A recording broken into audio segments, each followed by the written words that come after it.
Praise the Lord. இன்று ஆண்டவர் உங்களுக்கு தரும் வார்த்தை மத்தேயு 9:22. மகளே, திடன்கொள், உன் விசுவாசம் உன்னை ரட்சித்தது என்றார். அந்நேரம் முதல் அந்த ஸ்திரீ சொஸ்தமானாள்.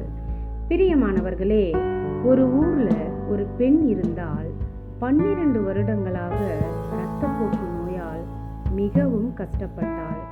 தன்னிடம் இருந்த பணம் முழுவதையும் மருத்துவரிடம் செலவு செய்தும் குணமாகவில்லை. எல்லாரும் தன்னை விட்டு விலகியது போல் இருந்தாலும் இயேசுவின் வஸ்திரத்தின் ஓரத்தை மட்டும் தொட்டாலே நான் குணமாவேன் என்ற விசுவாசம் மட்டும் அவளுக்குள் குறையவே இல்லை. இயேசு செல்லும் வழியில் கூட்டத்தை தாண்டி வந்து அவருடைய வஸ்திரத்தின் ஓரத்தை தொட்டாள். அந்த நிமிடமே அந்த பெண் குணமானாள். இயேசு திரும்பி பார்த்து, யார் என்னை தொட்டது என்று கேட்டார். பயத்தோடும் நடுக்கத்தோடும் அந்த பெண் வந்து நடந்ததையெல்லாம் சொல்லினாள். அப்போது இயேசு, மகளே, திடன்கொள், உன் விசுவாசம் உன்னை ரட்சித்தது என்று கூறினார். அந்த வார்த்தையோடு அவர் முழுமையாக சொஸ்தமானாள்.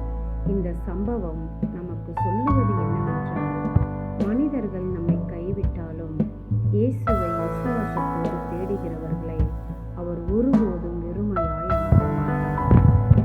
பிரியமானவர்களே, விசுவாசம் என்பது சூழ்நிலையை பார்த்து நிற்பது அல்ல, இயேசுவை பார்த்து முன்னேறுவதுதான்.